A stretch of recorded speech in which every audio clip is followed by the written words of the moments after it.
I need a man by Sunday, the CEO told the single dad, and his reply left her. Some of you are going to think I'm making this up. I get it. I would have thought the same thing if someone told me this story 2 years ago. But every single word of this is real. And if you've ever been the guy who nobody takes seriously, the guy who shows up, does the work, and gets overlooked anyway, then you're going to feel every single part of this. Let me set the scene for you. My name's Darius Bennett.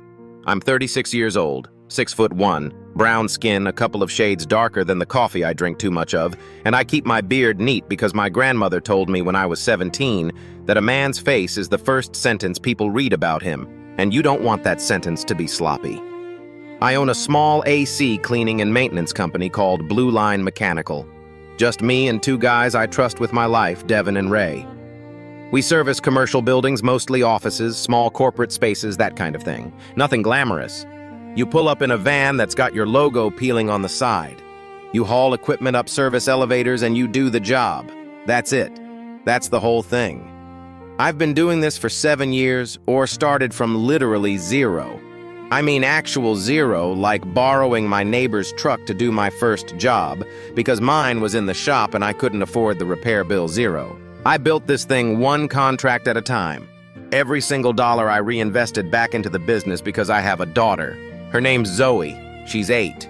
She's got these wild, curly pigtails, reddish-brown in the sunlight that I learned to do myself with a wide-tooth comb and a jar of shea butter because nobody handed me a manual when her mother left and the YouTube tutorials only get you about halfway. And she argues with me about everything like she's got a law degree. She's my whole reason for all of it. Her mother walked out when Zoe was 2. Long story. Not today's story. But just so you understand who I am when I walk into rooms, I'm not a man with connections or money or fancy titles. I'm just a black dad in a Carhartt jacket and steel-toe boots, trying to make sure the lights stay on, and his little girl never feels like the world forgot about her. So that Tuesday, we had a scheduled maintenance call at Whitmore & Associates, one of those glass and steel high-rise buildings downtown, the kind where you sign 3 forms just to use the lobby bathroom and the security guard at the desk looks at your work shirt and your skin in the same quick glance and decides whether you need to be checked twice. 4010th floor executive suite. The kind of contract we'd been holding on to for about a year and a half, and honestly it was one of our better ones. Consistent, monthly. The building manager, a quiet older guy named Frank, always let us in without a fuss. That day, though, Frank wasn't there. Some new assistant met us in the lobby and took us straight up without the usual rundown. Devin and Ray took the main server room and conference wing. I got the executive suite. Now I'd been to that floor before, but always when it was mostly empty. Early mornings or late on Fridays when the executives had already left. That day was different. It was about 10:45 in the morning. Fully alive, people moving between offices with tablets and coffee cups, phones ringing, that low electric buzz of a place where people are making serious decisions with serious money. I knocked on the office at the end of the hall, the one with no nameplate, just a small brushed silver plate that said Executive Director, and nobody answered. The assistant had told me that office was cleared for service, so I went in. And I want to describe this office to you because I feel like it matters. It wasn't the biggest office I'd ever been in, but it was the most intentional one. Everything in that room felt like it had been chosen with purpose. The desk was this enormous dark walnut piece, completely clear, except for a single leather notebook and a glass of water. One wall was floor-to-ceiling windows overlooking the city. On the opposite wall, and I remember stopping for a second when I saw this, there were no degrees, no awards, none of the usual stuff you see in executive offices. Just one large black and white photograph of an older woman sitting on a porch steps laughing with her head thrown back. No frame, just mounted straight to the wall. I don't know why, but that one detail told me more about whoever owned that office than anything else could have. I set my equipment down, pulled on my gloves, and got to work on the ceiling unit. It was a 4-head split system. 2 of the heads needed a deep filter clean, and the drainage lines on the back unit were partially blocked. Standard stuff. I was up on the stepladder headphones in music low, some old Bill Withers, because that's what my dad used to play on Sunday mornings, and the habit never left me completely in my own world. I didn't hear her come in. I don't know how long she'd been standing there when I finally looked down and nearly fell off the ladder. I grabbed the unit to catch myself and accidentally knocked one of my brushes off. It clattered across her desk and hit that glass of water, which went sliding toward the edge. She caught it. One hand, no fuss, without even looking away from me. That was my first real look at Catherine Whitmore. She was okay look. I'm going to describe her the way I actually saw her, not the way you describe someone in a movie. She was around 30, maybe 31. Not tall, maybe 5 feet 4 inches, but she had this posture that made her seem taller than everyone in the room. Dark hair pulled back tight, not a strand out of place. She was wearing this deep charcoal blazer, and her eyes... I know this sounds weird, but her eyes were the color of a storm that hasn't decided yet whether it wants to rain. Like that gray-green, right before everything breaks open. And she was looking at me in the way you look at something that surprised you, but you're not ready to admit it yet. "You almost took out my water," she said. Not angry, just observational, like she was noting it for later. "I'm sorry," I said, climbing down. "I didn't hear you come in. Let me get a towel." "It's fine." She set the glass back on the desk exactly where it had been. "Are you almost done?" "About 20 more minutes on this unit," I said. "The drainage line on the back head is giving me a little trouble, but I'll have it cleared before I leave." She nodded, sat down at her desk, opened the leather notebook, and just started working like I wasn't there. I went back up the ladder, put my headphones back in, kept working. About 15 minutes later, I heard her say something. I pulled one earbud out. "Sorry." She looked up from the notebook. And this is the moment, guys. This is the moment I keep coming back to. I said, "Are you available this weekend?" I blinked. For a service call, numb. She put her pen down and looked at me with this absolutely unreadable expression, like she'd already made a decision and was just waiting for reality to catch up. "I need someone to accompany me to an event on Saturday evening. A black tie fundraiser. I need a specific kind of presence there. Someone calm, composed, not easily rattled. I've watched you work for the past 15 minutes and you have a quality I haven't seen in a lot of people. I'm prepared to compensate you well for your time." I just stood there for a second. I mean, what do you even do with that? What do you say? I'm on a ladder in a woman's office. I've got dust on my hands and a drainage brush in my back pocket, and the person sitting behind that desk is looking at me like she's offering me a business proposition. The same way she'd probably talk to a contractor about a renovation project. "You're serious," I said. "I don't say things I'm not serious about," she replied. I came down the ladder slowly. I set my brush on the plastic sheet I'd laid out on the floor. I always lay out a sheet, old habit keeps the mess contained. And I looked at her for a moment. Not rudely, just, I took a second. "Can I ask you something?" I said. She gestured for me to go ahead. "Why me? You don't know anything about me." "I know you showed up on time," she said. "I know you've been working for 20 minutes in a room you thought was empty and you haven't cut a single corner. I know when you nearly fell off that ladder, your first instinct was to make sure your equipment didn't damage anything in my office. And I know that right now, instead of jumping at an offer that most people in your position would have already said yes to, you're asking why." She tilted her head slightly. "That tells me a lot. I'll be honest with you. Part of me felt the pull of it. I won't pretend I didn't. I'm a 36-year-old single dad who budgets grocery trips and drives a van with a peeling logo. Someone like Catherine Whitmore looking at you like you're worth something that lands. It lands somewhere deep. But there was another part of me that felt something else. Not suspicion exactly. More like the feeling you get when you're holding a door and you're not sure yet if it leads somewhere you want to go." "What's the event?" I asked. "A fundraiser for the City Children's Hospital. Saturday evening, downtown Carlisle Hotel. Dinner speeches, a few hours of being present and professional." "And why do you need someone to go with you?" A pause. First real pause since she'd started talking. "That," she said, "is a longer conversation." I looked at her for another moment. Then I bent down, started packing up my cleaning kit, slowly taking my time. I could feel her watching me. "Ms. Whitmore," I said without looking up. "I appreciate the offer. I really do. But I'm not looking to be anybody's prop.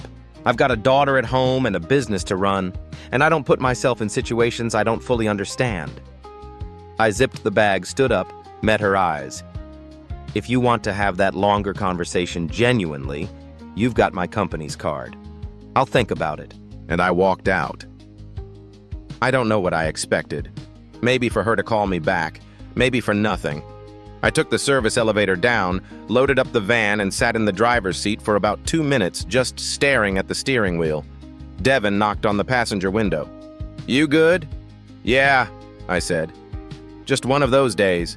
I drove home, picked up Zoe from school, made pasta for dinner. She told me about a boy in her class who kept stealing her colored pencils, and she was convinced it was on purpose to bother her specifically.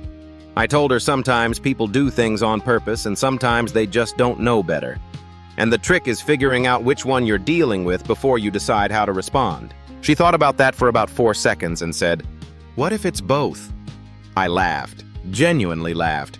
I didn't think much more about Catherine Whitmore that night, but she thought about me. I just didn't know that yet.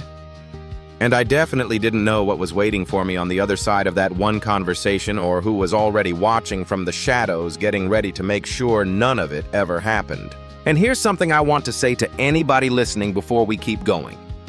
If a door opens for you that you didn't knock on, you're allowed to take a beat before you walk through it. You're allowed to ask why. The world tells us, especially those of us who came up with nothing, that opportunities are scarce, and you grab them when they show up, no questions asked. But the most expensive yeses I've ever given in my life were the ones where I didn't pause first. Walking out of that office didn't cost me anything.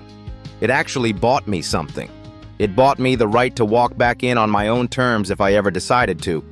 And that, I think, is the only kind of yes worth giving anyone. She called the next morning, not through the company line, through my personal cell, which, by the way, I still don't fully understand how she got. I asked her about it later, and she just said, "I have a resourceful assistant." Like that was a completely normal thing to say. Classic Catherine. It was 7:22 a.m. I know the exact time because I was in the middle of making Zoe's lunch peanut butter and honey on whole wheat crust cut off because she's 8, and apparently crusts are a human rights violation. And my phone buzzed on the counter. Unknown number. I almost let it go to voicemail. I get a lot of spam calls, contractor solicitations, the occasional wrong number looking for someone named Wendell, but something made me pick up. "Mr. Bennett." No introduction. No, "Is this a good time?" Just my name stated like a fact. I knew the voice immediately. "Ms. Whitmore," I said, wedging the phone between my ear and shoulder so I could keep spreading. "This is an early call. I'm always in the office by 6:30, she said. "I figured you'd be up." You struck me as someone who starts the day before most people. I didn't know what to do with that, so I just said, "What? What can I do for you?" There was a brief pause.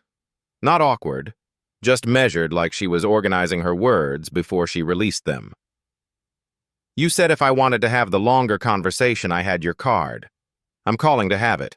I set the knife down, picked up the phone properly. "Okay, I need you to understand something first," she said. "I don't do this. I don't call contractors at 7 o'clock in the morning and ask them to attend events with me. I don't explain myself to people I've just met. But something you said yesterday stuck with me." "What did I say?" "You said you don't put yourself in situations you don't fully understand." Another pause. "I respect that. So I'm going to tell you what's actually going on because I think you deserve the full picture before you make a decision." I leaned against the counter.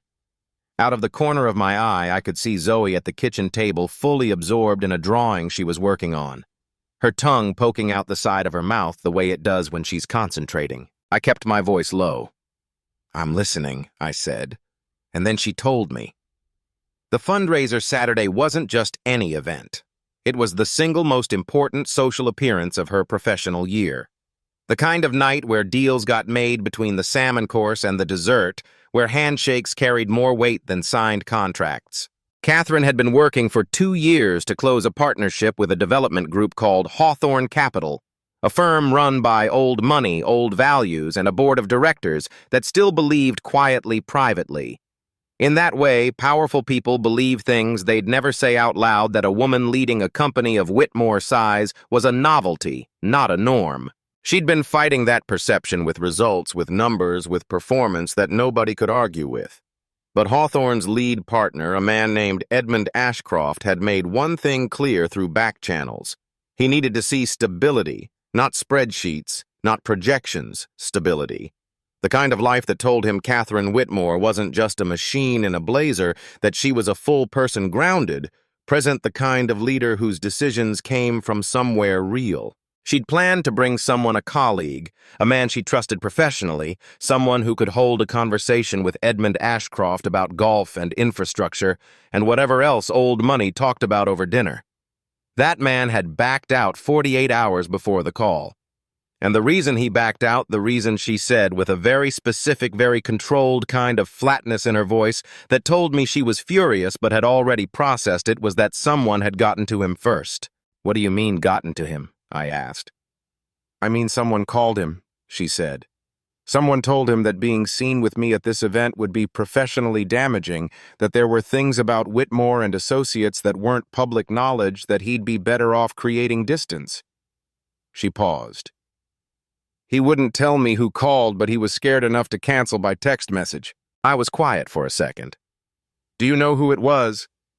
"I have a strong suspicion," she said. "But suspicion isn't proof." I stood there in my kitchen phone pressed to my ear, and I thought about what it must take for someone like Catherine Whitmore to make this call, to explain herself, to ask. I'd seen enough of the world to know that people who operate at her level rarely ask for anything directly. They arrange. They position. They imply. The fact that she was just talking to me straight, no performance, no angle I could detect, said something. "Why me, specifically?" I asked again. Same question as yesterday, but this time I meant it differently. She was quiet for a moment, and then she said something I wasn't expecting. "Because you walked out." I frowned. "What?" "Yesterday I made you an offer, a financial offer, and you didn't ask how much." She let that sit for a second. "Every single person I've made a direct offer to in the last 5 years has asked how much first thing before anything else. You didn't. You asked why. A beat. I need someone who walks into that room on Saturday and makes Edmund Ashcroft feel like he's talking to a real person, not a transaction. And I think you might actually be one." I exhaled slowly. "Here's the thing, guys. Here's the part that I've thought about 100 times since. I wasn't naive. I knew there was something else going on underneath all this. Some layer I hadn't seen yet. Some piece of the picture that hadn't shown up. But I also knew that what she was describing wasn't crazy. It wasn't manipulative, at least not in the way I was guarding against. She was a woman in a brutal position. Someone had deliberately pulled the floor out from under her, and she was trying to find solid ground before Saturday. I understood that feeling. I'd lived that feeling for years. "I need to think about it," I said. "Of course," she said immediately. No pressure, no follow-up pitch, just of course. And I'd need to arrange care for my daughter. A pause. "You have a daughter, 8 years old," I said. Curly pigtails, strong opinions about pasta shapes. I don't know why I said that last part. It just came out. And there was this tiny sound on the other end of the line. Barely a sound, more like the absence of the controlled silence she'd been maintaining. That I can only describe as almost a laugh, not a full one. Just the edge of one, caught before it escaped. "I'll make sure you have everything you need," she said. "Transportation, the details on Hawthorne, background on Ashcroft. Whatever helps you feel prepared." "I'll call you by end of day," I said. We hung up. I stood in my kitchen for a long moment.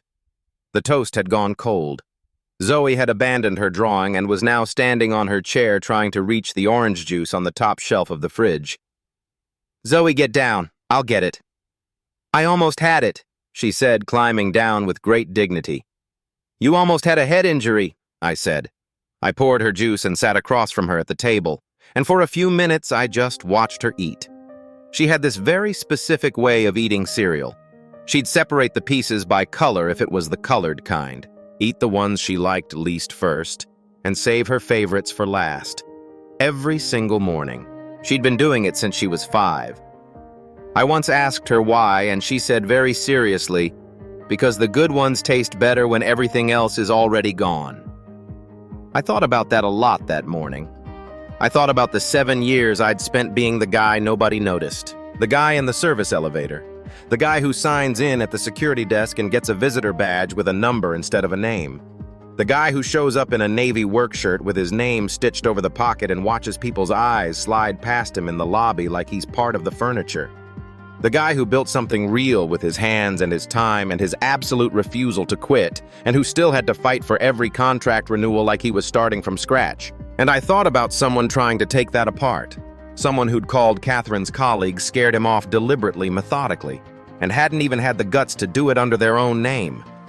I didn't know yet who that someone was, but I felt it. That specific low-frequency feeling you get when you know something's coming. Not fear, exactly. More like that moment before a storm when the air pressure drops and everything goes a little too quiet, and your body knows before your brain does that something's about to change. I called my neighbor Margaret. Not the same Margaret from the other story some of you might have read. Different Margaret. Mine brings me casseroles and has a bumper sticker that says "Namaste unless you're rude," and asked if she could watch Zoe Saturday evening. She said yes before I'd finished the sentence. Then I sat down at my kitchen table with a cold cup of coffee and I called Catherine back. She picked up on the second ring. "Yes," she said. "I'll be there." I said, "But I need you to do something for me first." "What's that?" "Tell me everything you know about who made that call. Because if I'm walking into that room with you, I want to know what's already in the room waiting for us." There was a pause. Longer than the others. Longer than... And then very quietly, she said a name. And I felt the floor shift under me. Because I knew that name. I'd known it for 23 years. I want you to understand something before I tell you who it was. There are people in your life that leave marks. Not the good kind. Not the kind your daughter leaves when she draws a heart on your hand with a marker and you don't wash it off for 2 days because it makes you smile every time you see it. I mean the other kind. The kind that goes deeper than skin.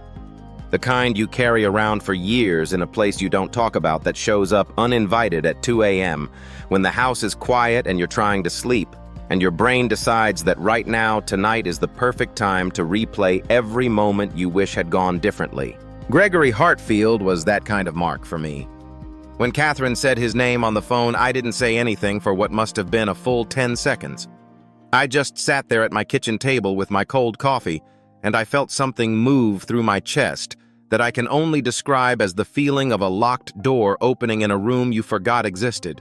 All the air that had been sealed in there for years rushing out at once. "Mr. Bennett," Catherine said. "Are you still there?" "Yeah," I said. My voice came out quieter than I meant it to. "Yeah, I'm here." "You know him?" It wasn't a question. She'd heard it in my silence. "I know him," I said. And then, because I was standing in my kitchen on a Wednesday morning talking to a woman I'd met less than 24 hours ago, and because something about the way she'd spoken to me straight, no performance, no angle, made me feel like the truth was the only thing worth offering back, I told her. Gregory Hartfield and I grew up 2 streets apart on the east side of a city where the curb of one block could feel like a different country from the curb 4 blocks over. We met when we were 13 at a summer job clearing lots for a landscaping company, 2 black kids on a crew of mostly older men who treated us like we had to earn our names every shift, and we became the kind of friends that only happen when you're young enough to be completely honest with each other. The kind where you say the real thing, not the polished version. We talked about what we were going to build, what we were going to become.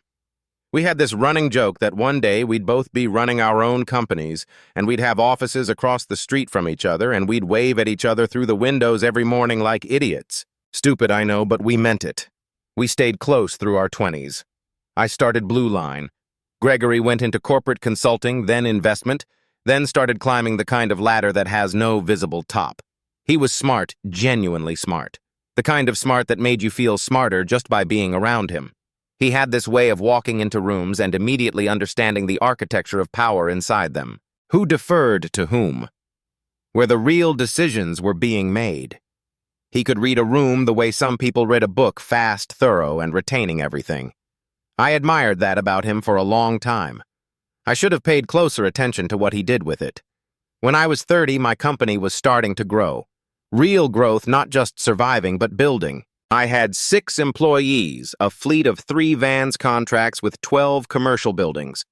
I was putting together the paperwork to go after a city maintenance contract that would have tripled our revenue and let me hire 8 more people. It was the thing I'd been working toward for 3 years. Every decision I'd made, every dollar I'd reinvested, instead of spending every Saturday I'd worked, instead of slept in. It was all pointed at that contract. Gregory knew about it. He'd been one of the people I'd told when I was still just dreaming about it out loud. He'd sat across from me at a diner on a Tuesday night years before and said, "You're going to get it, man. You've built something real. Nobody can take that from you." I believed him. The contract didn't go through. The official reason was a paperwork irregularity, some compliance documentation that had been filed incorrectly, a box that hadn't been checked in the right sequence, a form that referenced outdated licensing codes. The city clerk's office sent me a letter, very polite, very bureaucratic. I could reapply in 18 months. 18 months. By which point 3 other companies had moved into the space I'd been building toward, and the market had shifted just enough that the window I'd spent 3 years working toward had quietly closed. I spent 6 months trying to figure out what had gone wrong. I went through every page of that application myself twice. I hired a small business consultant, a woman named Diane, who had reading glasses on a chain and the patience of a saint. And she went through it with me line by line, and here's the thing that never added up. The documentation was correct. Every form, every code, every compliance box. It was all right. Someone had filed a complaint, a formal procedural complaint submitted anonymously through a third-party channel that triggered a secondary review and flagged inconsistencies that under the lens of that specific review process looked like errors, even though they weren't. The review board had no obligation to dig deeper. They just followed the flag. I never found out who filed it at the time. I told Catherine all of this. Standing in my kitchen, one hand braced on the counter, voice steady because I'd had years to process it, but the steadiness costing me something even now. I told her about the company I'd had to scale back, the employees I'd had to let go. 2 of them guys with families, guys who'd trusted me, one of them, a man named Curtis, who'd been with me since the beginning, and who shook my hand when I told him and said, "I know you tried, brother," in a tone that I have carried in my chest for 6 years. I told her about the 18 months after that, rebuilding from a smaller base, taking any contract I could get, working 70-hour weeks while also being a full-time single dad to a 5-year-old who still sometimes cried for her mom at night and needed me to sit on the edge of her bed until she fell back asleep. I didn't tell Catherine the part about sitting in my van in the parking lot of a grocery store one night after dropping off Zoe at school the next morning had felt impossible because I didn't know how I was going to keep all the plates spinning and just stopping, just sitting there for 20 minutes. Not crying, not thinking, just stopped. Like a clock that needed rewinding. Some things you don't say out loud to someone you've just met. But I told her enough. When I finished, the line was quiet for a moment. "When did you find out it was Gregory?" she asked. "I didn't," I said. "Not until 30 seconds ago." Another silence. Different quality this time. "He told me," she said finally. "Not directly, not as a confession, but 3 months ago at a dinner party he said something just offhand, the way people say things when they want credit without accountability about how he'd once done a favor for someone in city procurement. Something about protecting the integrity of a bidding process. He laughed when he said it, like it was a funny story." I stood very still. "He laughed," I said. "He laughed," she confirmed, and her voice had something in it I hadn't heard from her yet. Not anger exactly, but the kind of quiet that comes after anger has already burned through and left something harder behind. Here's what I didn't tell her yet. What I hadn't gotten to in the story because some things come out in order, and I wasn't ready for this part to come out yet. Gregory Hartfield hadn't just sabotaged my contract. He'd also been sleeping with my wife. I didn't know it at the time. I found out 8 months after she left from a mutual friend who thought I already knew who said it, with this horrible look of dawning realization on his face as he understood in real time that I did not in fact already know. My wife, Zoe's mother, a woman I had loved completely and faithfully for 6 years, had been in contact with Gregory for almost 2 years before she walked out. The timeline, once I started looking at it, told its own story. The distance she'd put between us during the same period, the contract fell apart. The way she'd stopped talking when I walked into a room. The trip she'd taken to see her college friend in February. A friend who had turned out hadn't seen her that February. I'd never said any of this out loud to Gregory. I'd never confronted him. Because by the time I knew he'd moved out of state for work, my wife was gone, and I had a 2-year-old daughter who needed me to be functional more than I needed to be furious. So I buried it. None of the healthy kind of buried. Just the survival kind. The kind you do when falling apart isn't an option. So yeah, Gregory Hartfield. The man who killed my contract. The man who cost me 8 employees at peak and 3 at the bottom. The man who I now understood with the cold clarity of a Wednesday morning in my kitchen had also worked from the inside to dismantle my marriage. And now here he was again, in the orbit of a woman I'd met yesterday, trying to pull floors out from under people. Still laughing. "Ms. Whitmore," I said, and my voice was calm. I want to be clear about that. It was completely calm. Because the feeling moving through me wasn't the hot, explosive kind of anger. It was something colder and more deliberate. "I'll be at that event Saturday, whatever you need." A pause.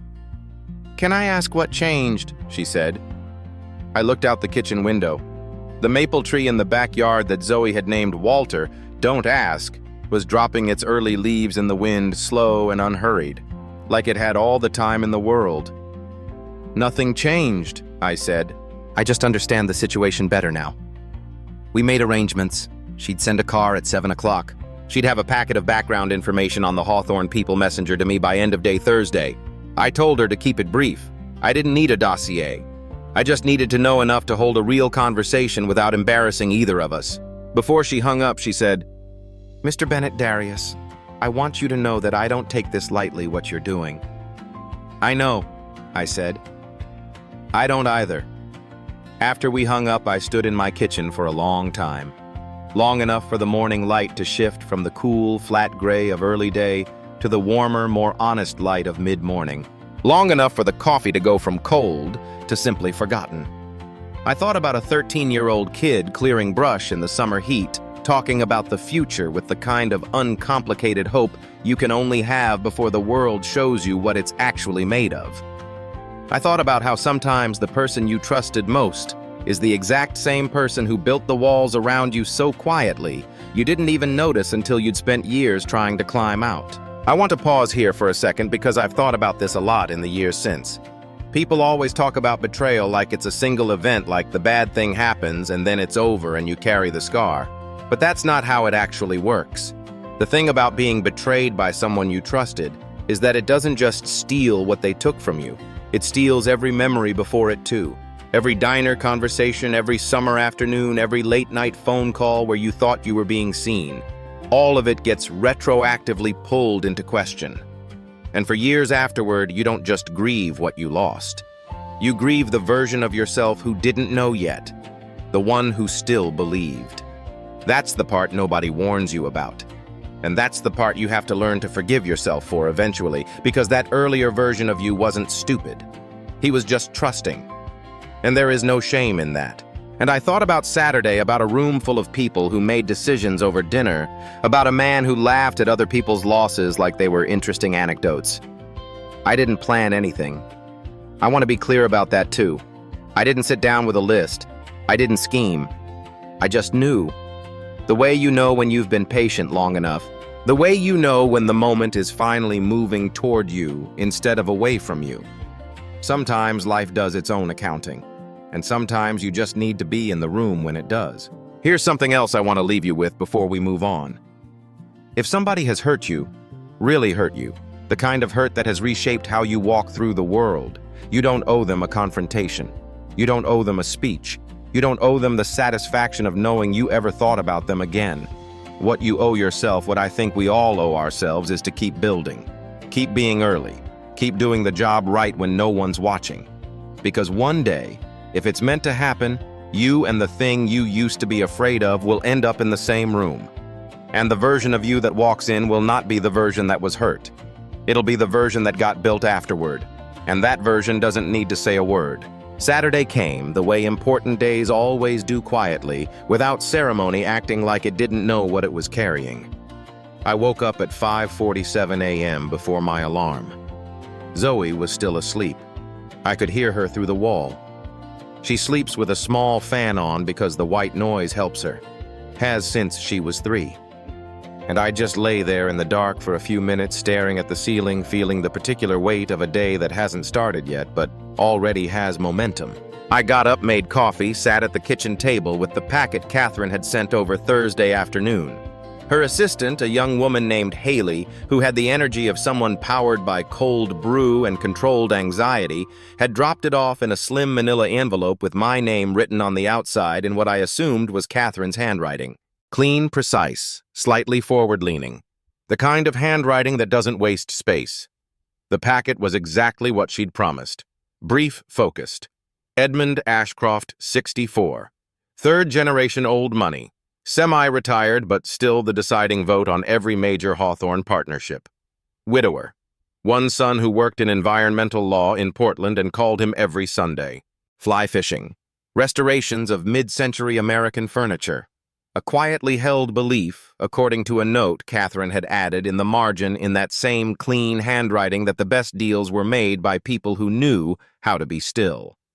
That last part I underlined. I also noticed, tucked at the back of the packet, a single sheet that wasn't about Ashcroft or Hawthorne at all. It was a printout. An old one, slightly pixelated, like it had been pulled from a digital archive of a business profile piece. A trade publication from about 8 years ago. The headline read, "Young Consultant Gregory Hartfield on Building Trust in Corporate Spaces." There was no note attached. No explanation. Catherine hadn't said a word about it in any of our communications since Wednesday. She didn't need to. I read it once, slowly. Gregory looked younger in the photo. Same structured jaw, same deliberate smile that never quite reached his eyes if you knew how to look. But younger, less polished, still building the armor. The article quoted him extensively about integrity, about the importance of long-term relationships, about how the most valuable thing in business was your reputation, and how a smart person protected it above everything else. I folded the sheet carefully and put it at the bottom of the packet. I spent the rest of the morning being a dad. Zoe woke up at 7:30 with spectacular bedhead and an immediate strong opinion about what she wanted for breakfast, which was waffles, specifically the ones with the blueberries inside. Not the ones where you put the blueberries on top because, and I quote, "the ones on top are just decoration, and decoration isn't breakfast." I made the waffles. I sat her on the kitchen stool afterward, sectioned her hair into 4 parts, the way my mother taught me to section my little cousin's hair the summer I lived with her. After my dad died, worked the leave-in conditioner through with my fingers and put her pigtails back in. She talked the whole time. Something about a documentary she'd half-watched about octopuses and how she'd decided they were probably smarter than most adults she knew. I didn't argue. Around noon, Margaret came over. My neighbor, namaste, unless you're rude Margaret with her reading glasses already on top of her head and a tote bag full of craft supplies. She and Zoe had an ongoing project involving model aircrafts made from recycled cardboard that I absolutely did not understand, but that Zoe was deeply committed to. I thanked Margaret. She waved me off like I was being dramatic. I showered, dressed, and stood in front of my mirror in a way I probably hadn't in years. The suit was a navy wool blend I'd bought 4 years ago for a friend's wedding and worn exactly twice. It still fit. The shoulders were right. The jacket sat clean. But I'd had it pressed at a dry cleaner Thursday morning just to be sure. White shirt, no tie, because the notes had said black tie optional, and I'd made a deliberate choice to land on the optional side of that. Not because I couldn't do the tie, because walking into a room slightly less formal than everyone else when you carry yourself right sends a specific message. It says, I chose this. It says, I don't need the armor.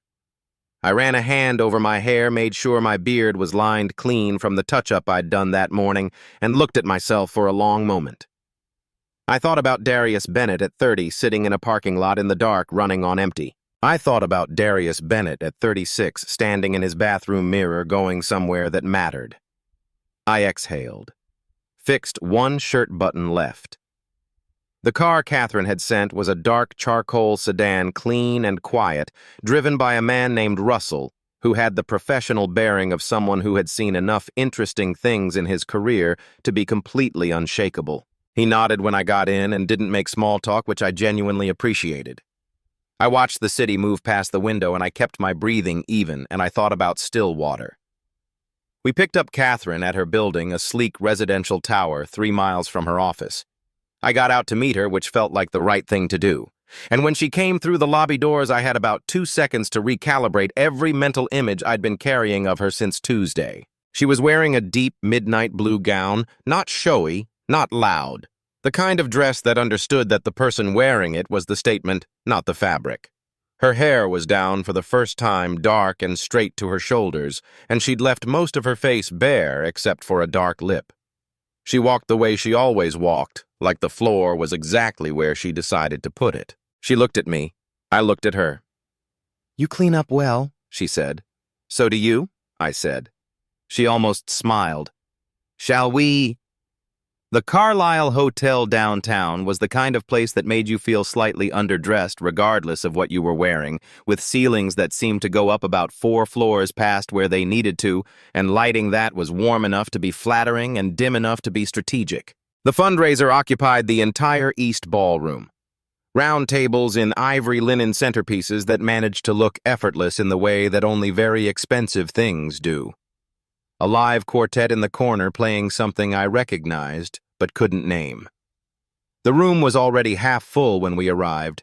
Catherine moved through it with a fluency that was something to watch.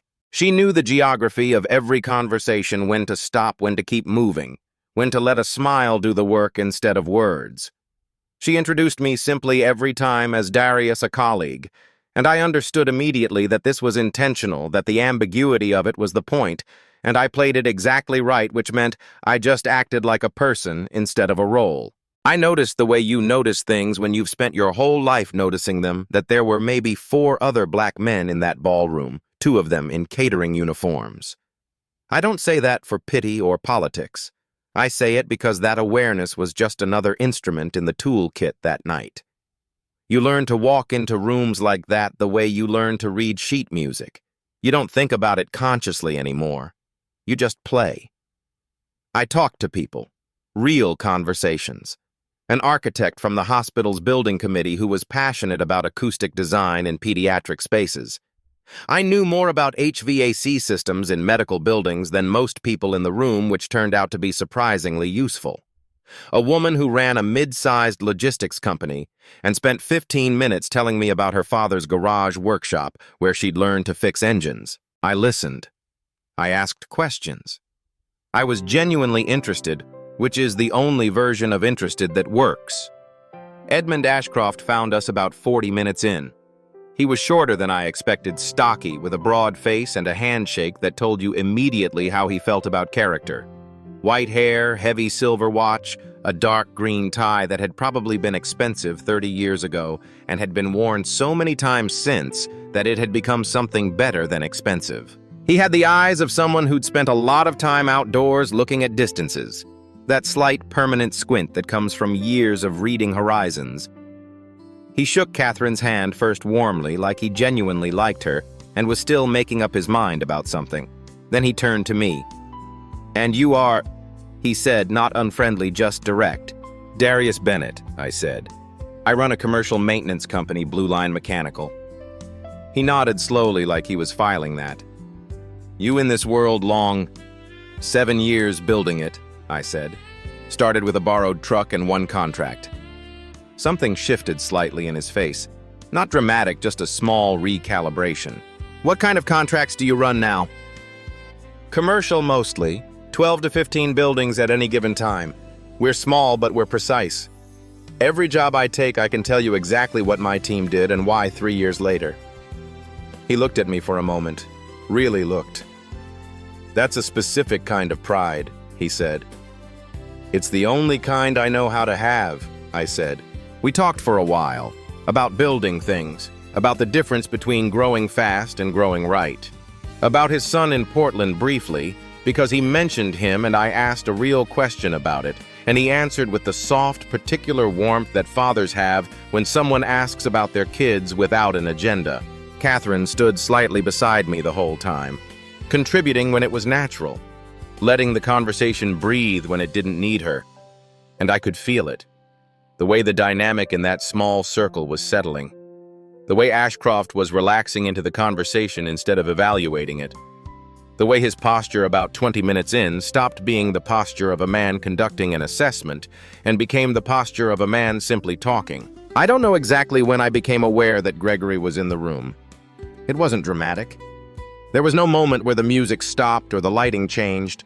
It was just that particular shift in the air I told you about, that low-frequency thing. And I looked up from a conversation with Ashcroft about fly fishing spots on the Madison River and scanned the room once, calmly, and there he was, across the ballroom, dark suit, that same structured jaw, older than the photo in the packet, more polished, the armor fully assembled now. He was talking to a group of 3 men near the bar, animated, his hands moving the way they always had when he was performing, because that's what it always was with Gregory, a performance. And I had just been too close to it for too long to see the stage. He hadn't seen me yet. I looked back at Ashcroft, kept talking, kept my voice exactly level, said something about the way fish behave differently in moving water versus still water, and how you had to adjust your whole approach based on what the current was doing underneath. Ashcroft pointed at me and said, "Exactly right. Most people never figure that out." I nodded. And from the corner of my eye, I watched Gregory turn and find my face across the room and go completely still. The glass in his hand, something amber whiskey, probably stopped moving halfway to his mouth. I watched every muscle in his face do that rapid, invisible reorganization that happens when someone sees something they didn't expect, and their brain is running 3 calculations simultaneously. Recognition, confusion, something close to fear dressed up quickly in something else before it could be seen. I didn't look away from him. I didn't smile, didn't nod, didn't give him anything at all. I just looked at him the way still water looks at a stone someone just threw into it. Present, unchanged, already absorbing the impact. He was the first one to look away. And in that moment, just that quiet, unhurried moment, I felt something settle inside me that had been unsettled for a very long time. I turned back to Edmund Ashcroft. "You were saying," I said, "about the Madison in September. I want to tell you something about men like Gregory Hartfield. They can't leave well enough alone. That's the thing about people who operate the way he does, who built their whole identity on being the smartest person in the room, on being 3 steps ahead, on pulling strings from positions nobody else can see. When something happens that they didn't orchestrate, when a variable appears that they didn't account for, they don't step back and reassess. They don't have the humility for that. Instead, they lean in, they double down. They convince themselves that the answer to an unexpected problem is more control, more pressure, more interference. It's the same instinct that made Gregory what he was, and it's the exact same instinct that was going to undo him. I knew he was going to approach us. I felt it coming the way you feel a change in weather. Not a specific thought, just a physical awareness that something was shifting in the air around you. I kept my attention on Ashcroft, and Catherine kept the conversation real and grounded. But some part of me was tracking the room with that low, quiet radar you develop when you've spent years doing jobs where your attention has to be split cleanly between what's in front of you and what's going on around you. Gregory moved through the room the way he always moved, with that particular fluency of someone who had spent so long performing confidence that it had calcified into something that looked from a distance exactly like the real thing. He stopped twice on the way over, said something to a man near the centerpiece display, shook a hand, laughed at something. All of it deliberate, all of it building the approach so it wouldn't look like an approach. He arrived at our small circle with the smile already on. "Edmund," he said warmly, extending his hand. "I didn't know you'd be here tonight." Ashcroft shook it with the brief, measured grip of a man who is polite by default and reveals nothing until he decides to. "Gregory, good to see you." Then Gregory turned to Catherine. Something moved behind his eyes when he looked at her. Complicated, layered, the kind of look that has history in it. "Catherine, you look wonderful." "Gregory," she said. "Exactly that. One word, flat as a table." And then he turned to me, and I watched him do the thing I'd been waiting for. The reorganization happened again faster this time, more controlled. But I knew his face, and I caught it. He'd had 20 minutes to prepare for this moment since he'd seen me across the room, and he'd used those 20 minutes to build a version of himself that could walk into it smoothly. "Darius," he said, like we were old friends at a casual reunion, like the word was warm and easy and carried nothing underneath it. "Man, it's been a long time." "It has," I said. I shook his hand, firm, brief, neutral. Gave him nothing to read. "You two know each other?" Ashcroft asked. "Just curious." The natural question. "Old friends," Gregory said before I could say anything. "Grew up in the same neighborhood. Haven't seen each other in, 6-7 years?" "Something like that," I said. "What are you doing these days?" Gregory asked me. And his tone had that specific texture, friendly on the surface, with just the faintest edge underneath, like a tablecloth laid very precisely over something you're not supposed to notice. It was the tone of a man who already knew the answer and was asking the question to establish a frame, to position me. "What are you doing these days?" Meaning, let's remind everyone in this circle exactly where you stand. Meaning, let me make sure the white man standing next to me hears clearly which one of us belongs in this room. "Running my company." I said, "Blue Line Mechanical Commercial Maintenance. We've been growing well." "Great," he said, nodding. "That's great, man. Good for you." 2 sentences, both of them technically positive, both of them landing in the air with the weight of a door being closed. Good for you. The 3 words most specifically designed in the English language to say the opposite of what they say. I watched Ashcroft's face. Just a flicker. The faint narrowing that comes when someone with good instincts detects a frequency they don't like but can't quite name yet. Gregory turned slightly toward Ashcroft, a physical redirect so smooth you'd almost miss it. "Edmund, I wanted to reach out to you this week, actually. I've been looking at the Hawthorne Fund structure, and I had some thoughts about the Western portfolio that I think could be interesting. Do you have a few minutes before dinner?" And there it was. I understood it immediately. The whole geometry of it. Come in through warmth. Neutralize me with 2 sentences. Redirect Ashcroft's attention toward a private conversation. Physically separate him from Catherine before the evening could do what Catherine needed it to do. Pull the floor out from under her again. Same move as before, just executed in real time instead of through a phone call. Ashcroft glanced at his watch. "I've got about 10 minutes before I need to find my seat. Walk with me to the bar." Gregory nodded, touched Ashcroft's elbow lightly, the classic guiding gesture of someone who steers people without them noticing, and began to move. And then Ashcroft stopped. He turned back to our small circle and looked at me directly. "Darius, you said you started with 1 contract and a borrowed truck." "Yes, sir," I said. "Come with us," he said. "I want to hear more of that." It was such a simple thing. Just an old man who liked talking to people who had built something real. But I watched Gregory's face in the half-second after Ashcroft said it, and I saw something crack open behind his eyes before he sealed it back up. The 4 of us moved to the bar together. Catherine stayed close, reading the room the way she always did, contributing precisely when it was useful. Gregory recalibrated in real time. I could see him doing it, shifting from the plan he'd walked in with to an improvised version, which was always more dangerous because improvised Gregory was sharper and less predictable. He spent the first 5 minutes talking to Ashcroft about the Western portfolio, and it was genuinely impressive. He knew his material cold, spoke about it with the fluency of someone who'd prepared extensively, and Ashcroft was engaged. I let it run. I wasn't there to interrupt or compete. I just stood slightly to the side, held my drink, and listened. Then Gregory made his mistake. It was subtle. If you didn't know him, you would have completely missed it. Ashcroft had made an observation about the risk profile of one of the Hawthorne holdings, a mid-sized infrastructure project in the Northwest.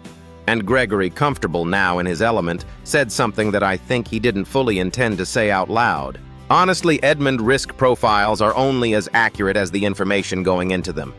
Most people don't account for what you can control on the front end.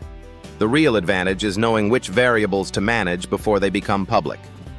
Ashcroft looked at him. Not sharply, just looked, with those outdoor eyes that had spent years reading distances and making quiet judgments. "Manage how?" Ashcroft said, and Gregory, 1/2 second too confident, said, "Strategic positioning, making sure the right people have the right information at the right time, and the wrong people." He paused, adjusted, smiled. "Don't create unnecessary noise. Silence. About 3 seconds of it." Then Ashcroft nodded slowly and said, "Mm-hmm," in the tone of a man who has just made a private decision and will not be revising it. I took a small sip of my drink and looked at the middle distance and did not say a single word. I didn't need to. What happened next, though, that I didn't plan? That was Gregory, running out of controlled options and switching to the one tool he'd always reached for when everything else was slipping: direct attack. He waited until Ashcroft had excused himself briefly to speak with someone from the hospital board. "Just 2 minutes," he said. And the moment the old man's back was turned, Gregory looked at me with a smile completely gone. "What are you doing here, Darius?" Not a question. A statement with a question mark forced onto it. "Having a conversation," I said. "With Catherine Whitmore." He said her name the way you'd reference a piece on a board. A position, not a person. "She invited me," I said. Something moved through his jaw. "This isn't your world, man. You know that. You walk into rooms like this and you think it's about being genuine and straightforward and all that. But it's not. It's complicated, and you're going to get in the way of things you don't understand." I looked at him for a moment. Took my time. "Gregory," I said quietly, "do you remember the summer we cleared lots on Calhoun Street?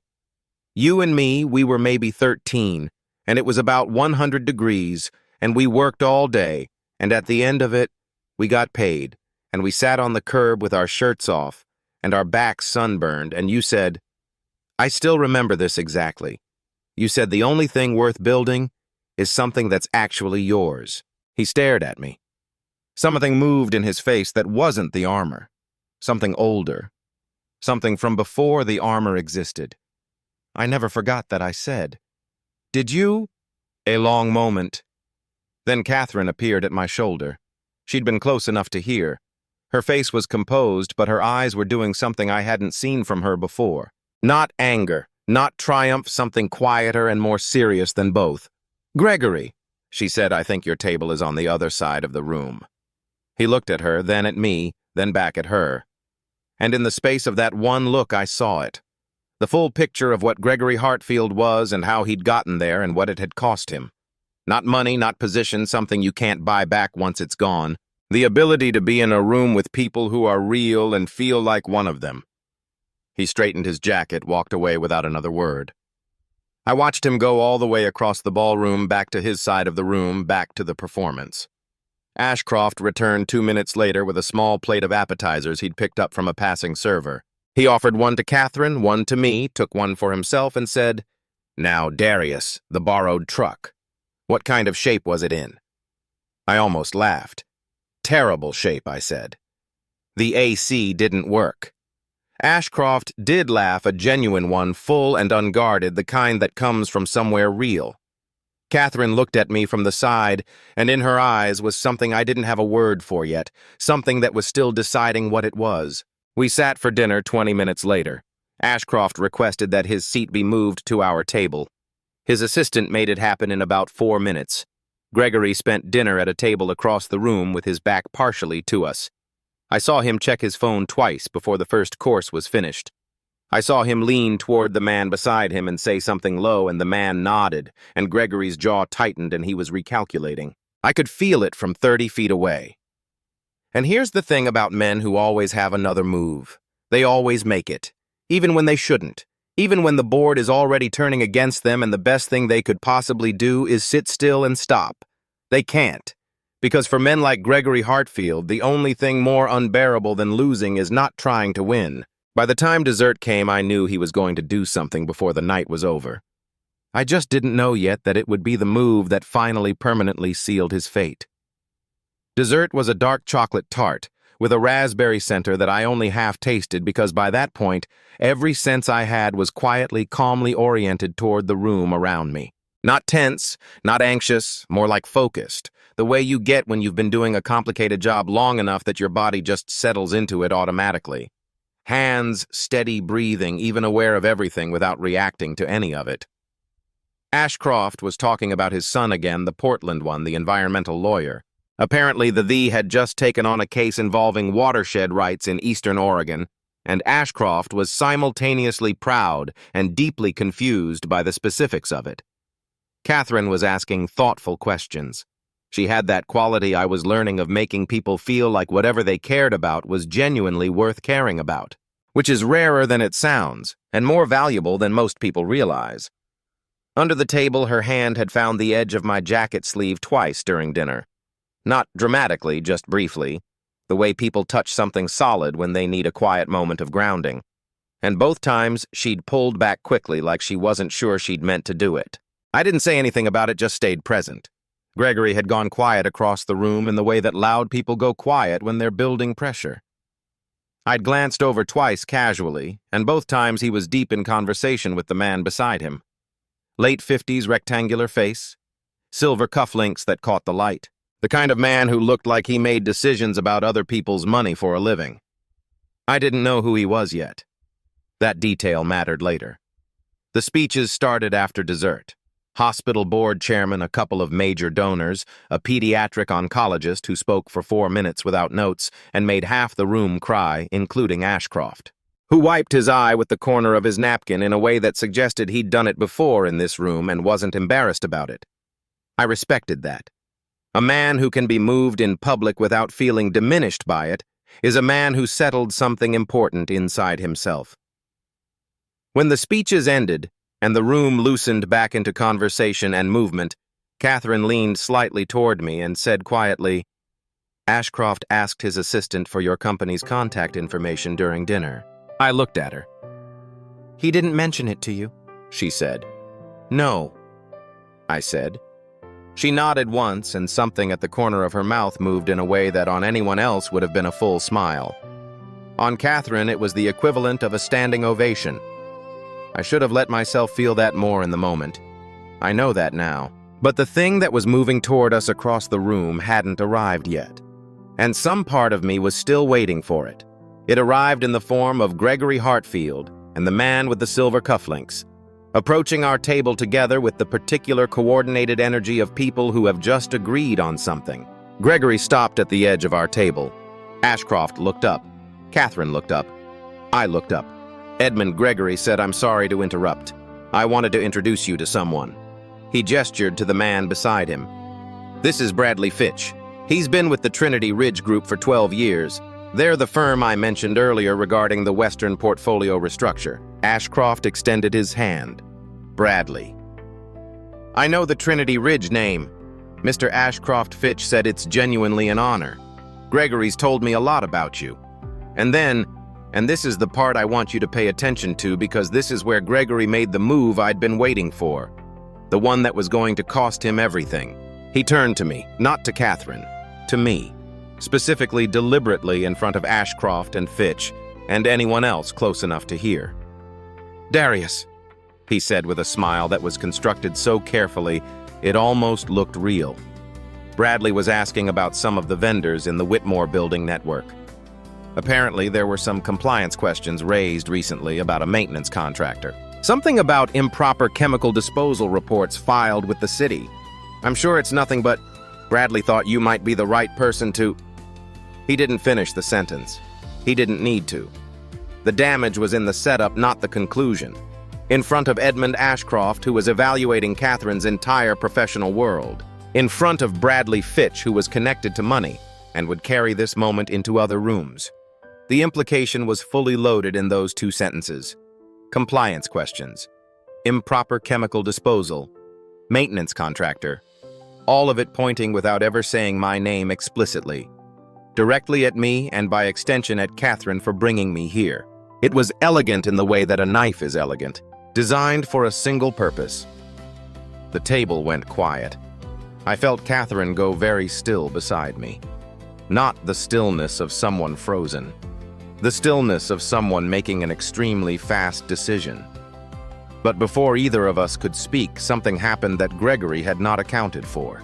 Ashcroft put his napkin on the table, set his hands flat on either side of it, and looked at Gregory with those horizon-reading eyes. "Gregory," he said in the quiet, unhurried tone of a man who has been building something private for the last 2 hours and has just decided to share it. "What you just said, do you have documentation for that?" Gregory blinked. It was raised to my attention by whom? A contact in the city licensing office. A contact, Ashcroft said, not repeating it, weighing it. "Edmund, I'm only raising it because due diligence. I appreciate due diligence," Ashcroft said. "I also appreciate knowing where information comes from and why it's being brought to me at a dinner table rather than through proper channels." He looked at Gregory for a long, level moment.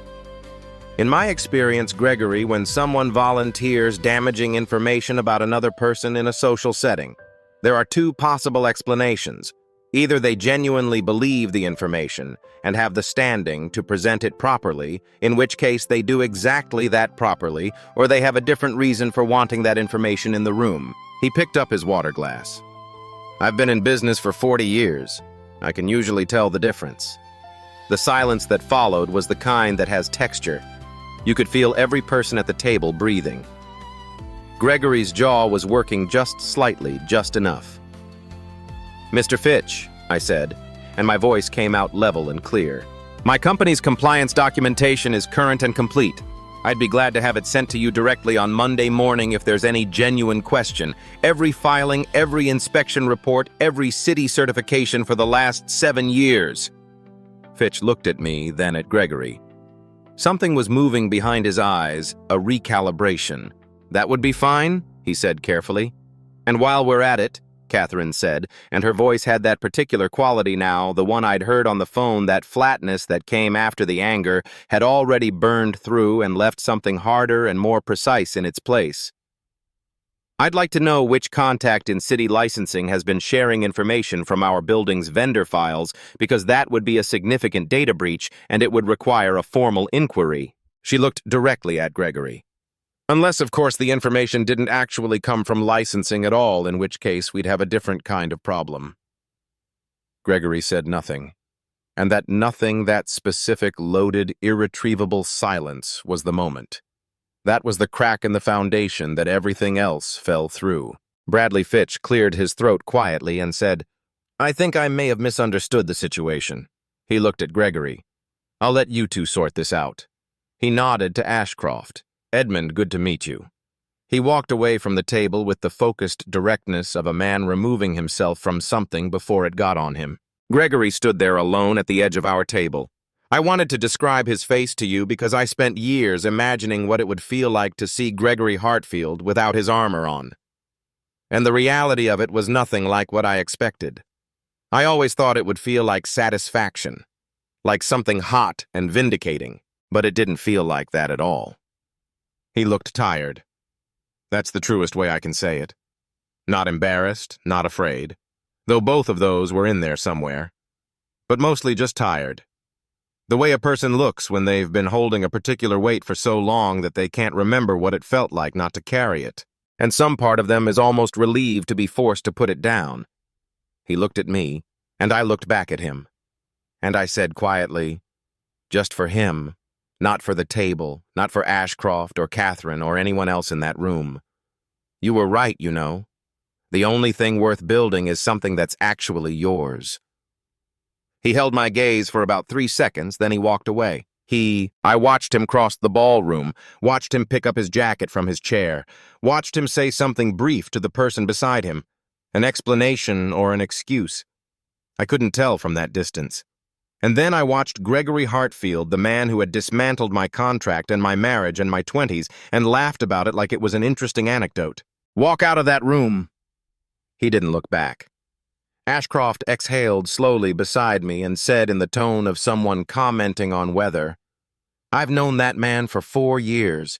Never could quite put my finger on it." He picked up his fork. "I think I've put my finger on it now." Catherine didn't say anything for a moment. Then she reached for her water glass, and her hand was not entirely steady, just slightly. Just enough that I noticed and understood what it cost her to sit as still as she had through all of that. Under the table, without making anything of it, I moved my hand to the edge of her chair. She didn't pull away this time. "I want to leave you with something here because we just watched a man undo himself in real time.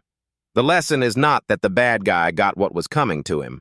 The lesson, if there is one, is quieter than that. It's that nobody had to fight him. Nobody had to raise their voice. Nobody had to expose him with a dramatic speech or a clever trap. He exposed himself the way people like him always eventually do, because the very thing that got them where they are is the thing that won't let them sit still when they should. So if you're someone who is being patient right now, who is waiting for some kind of justice that feels like it's never coming, hear me when I say this. Your job isn't to be the one who brings the storm. Your job is just to keep building something solid enough that you're still standing when it arrives. The rest of the evening was quieter, not empty. Ashcroft stayed until nearly 11, which his assistant later told Catherine was unusual for him, that he typically left by 9. He and I talked for a long time about what it actually takes to build something from nothing, about the specific texture of the years when you're not sure it's going to hold, about what you learn about yourself in those years that you can't learn any other way. At some point, Catherine joined the conversation, and I watched her, this woman who ran a company with 40 employees and negotiated deals that moved real money, talking about her grandmother who had run a small alteration shop for 30 years and had more dignity per square foot than anyone Catherine had ever met in a boardroom. I thought about the photograph on her office wall, the old woman on the porch steps laughing. I understood that photograph now. Russell picked us up at 11:15. The city was quiet in that particular way it gets late on Saturday. Not empty, just different. The daytime version of itself packed away and something more honest left in its place. Catherine sat beside me in the back seat, and we were both quiet for a while. The good kind of quiet. The kind you can only have with someone after something real has happened between you. "He's not going to recover from tonight," she said eventually. Not with satisfaction, just as a fact. "No," I said. "No, he's not." She was quiet for another moment. The compliance complaint he tried to reference, I had my legal team look into something similar 2 weeks ago when I first suspected it was him. There was a filing anonymous, same pattern as what happened to your city contract. I looked at her. "I was going to tell you before tonight," she said, "but I wanted to wait until I had something more solid." She met my eyes. "I have something more solid now." His voice, his words in front of Edmund Ashcroft and Bradley Fitch. Fitch is going to go back and tell people what he saw. That's how Gregory's world works. The same network he used to move through is the one that's going to carry the story now. I nodded slowly. "There's also something else," she said. She reached into her small clutch and produced a folded piece of paper thicker than regular paper, the kind that comes from a legal pad. She held it out to me. I unfolded it. It was a copy of an internal memo dated 8 years ago, Whitmore and Associates letterhead, which meant Catherine had found it in her own company's archives. It was addressed to a city procurement liaison referencing a procedural complaint filed against a vendor. Complaint number, date, signature. The signature was Gregory Hartfield. He'd filed it on company stationery, his company at the time a consulting firm he'd been running, which meant there was a paper trail, a real one, not anonymous. His name, his firm, his letterhead connected directly to the complaint that had killed my city contract. I sat with that piece of paper in my hands for a long time. The car moved through the quiet streets, and I sat there holding 7 years of unanswered questions in a single folded sheet. And I felt something shift inside me that I don't have a clean word for. Not relief exactly. Not closure in the way people use that word like it's a door that clicks shut. More like the specific feeling of a weight you've been carrying so long you stopped noticing it suddenly absent. Your body knowing before your brain does that something it had been compensating for is no longer there. "What do you want to do with it?" Catherine asked. I looked at her. "It's yours," she said. "I found it, but it belongs to you." I folded the paper carefully, put it in the inside pocket of my jacket right against my chest. "I'll talk to a lawyer Monday," I said. She nodded. "Catherine," I said. She looked at me. "Thank you." She held my gaze for a moment with those storm-colored eyes, the gray-green of a sky that's already made up its mind, and said, "Don't thank me yet. I just handed you a document. You were the one who showed up."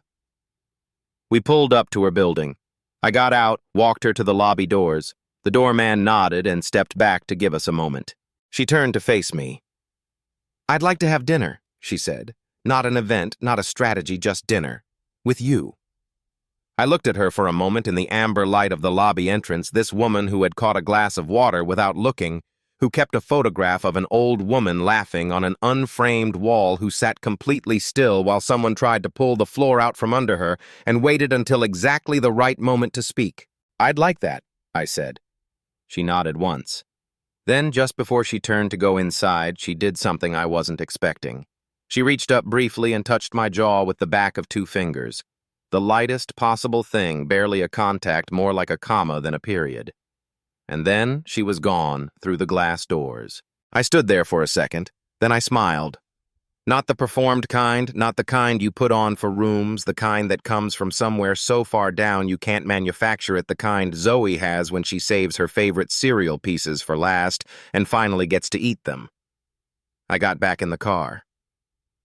Russell glanced in the rearview mirror. He had the expression of a man who had driven a lot of people home from a lot of evenings and knew exactly what kind of night this had been. "Home, Mr. Bennett," he said. "Home," I said. I got back at 11:45. Margaret was asleep on my couch under the throw blanket with a crafting magazine and open on her chest, snoring very quietly, which I felt bad about for about 2 seconds, and then decided was fair compensation for being the best neighbor in a 3-mile radius. I checked on Zoe. She was asleep on her back with one arm thrown over her head and the other wrapped around a stuffed rabbit named, inexplicably, Professor Mittens. Her wild curls were everywhere on the pillow, the satin bonnet I'd put on her before Margaret came over, having slipped off sometime during the night, the way it always did. I picked it up off the floor, set it on her nightstand, and pulled the blanket back over her shoulder. The small fan hummed its white noise into the room. I stood in the doorway for a while. 7 years ago, I sat in a parking lot in the dark and couldn't figure out how to keep moving. 7 years of early mornings and late invoices and service elevators and being the guy nobody looked at twice. 7 years of building something that was actually mine, piece by piece, contract by contract, dollar by dollar, one borrowed truck at a time. Gregory Hartfield spent those 7 years thinking he'd closed a door on me. What he actually did was force me to build my own. The legal process took about 4 months. Took Catherine's documentation combined with a deposition from the city procurement liaison. A man who, it turned out, had been carrying the guilt of what he'd done for years and cooperated fully, once the paper trail made denial impossible, was enough to establish clear grounds for damages. Gregory's consulting firm, the one that had filed the complaint, had since been folded into a larger corporate structure, which meant the liability ran upstream. The settlement wasn't a number I'll put in writing here, but it was enough to pay off every remaining debt on Blue Line Mechanical Fund, the expansion I'd been planning for 3 years, and put a college fund in Zoe's name that she will find out about on her 18th birthday. Gregory's professional network, the one Catherine had predicted would carry the story of that Saturday night. She was right. Fitch went back and talked. Ashcroft, in his quiet and permanent way, simply stopped returning Gregory's calls. Within 6 weeks, Gregory had lost 2 board seats and a consulting retainer that had been the backbone of his income for 4 years. He relocated out of state by spring. I heard through a mutual contact that he was rebuilding somewhere smaller, which felt more like a beginning of the right story for him than an ending. Though I admit I'm more generous about that now than I was in the months right after. The Hawthorne partnership closed for Catherine in February. Edmund Ashcroft sign it off personally. And dinner, the one Catherine asked for outside her lobby, and just dinner. No strategy happened on a Thursday night 3 weeks after the gala at a small Italian place in the West Quarter with mismatched chairs and a handwritten menu and a candle in a wine bottle that dripped wax onto the tablecloth while we talked for 4 hours about everything and nothing and all the real things in between. She met Zoe 6 weeks after that. Zoe interrogated her for 11 minutes about her opinions on pasta shapes, which, for the record, Catherine passed, and then showed her the cardboard aircraft project, and Catherine sat on the kitchen floor in her good jeans and helped glue a wing strut in place without being asked. I watched that from the kitchen doorway, and I thought about what Zoe had said about the cereal. The good ones taste better when everything else is already gone. She's 8 years old, and she already knows the most important thing. I don't know what the next chapter looks like exactly. I'm not someone who maps too far ahead anymore. I did that once. Had the whole picture planned out, and life came along and rearranged it, and I spent years putting the pieces back in a different order. The order they're in now is better even if I couldn't have drawn it in advance. What I know is this. I've got a daughter who argues with me like she's got a law degree and saves the best things for last. I've got a company that is actually mine, built from zero. Built right. I've got a woman in my life who catches glasses of water without looking and keeps photographs of joy on her walls without frames. And I've got the specific, quiet satisfaction of knowing that the man who spent years trying to make me invisible ended up being undone not by anything dramatic or explosive, not by a confrontation or a revenge plot or anything cinematic, but simply by being exactly who he was in a room full of people who were paying attention. That's the thing about character, yours and theirs. It always eventually shows up. That's all I've got. If any of this landed for you, if you're one of those guys who's been carrying something heavy and building something real and wondering if it's ever going to count, I just want to say, stay in it. Stay steady. Do the work. Be the kind of person who doesn't cut corners in an empty room. The right people notice. And sometimes, not always, but sometimes life does its own accounting. And when it does, you want to be in the room. And one last thing, because it took me too long to learn this and I don't want anyone else to take as long as I did. The version of you that gets to walk into the room at the end of the story is built one ordinary day at a time. It's not built in moments of glory. It's built when you make your kid's lunch the way she likes it when you redo a job you already finished. Because you noticed a small thing when you say no to something that pays well, but doesn't sit right when you sit on the edge of your daughter's bed at 2 in the morning, even though you have to be up at 5. Nobody is going to clap for any of that. Nobody is even going to see most of it. But it adds up quietly the way water shapes stone. And one day you find yourself somewhere you didn't think you belonged, and you realize you do, because of every small choice nobody ever noticed. So take care of yourself out there. Take care of the people who depend on you. And don't let anybody, not even the version of yourself who is tired and discouraged, convince you that the small things don't matter. They're the only thing that ever has.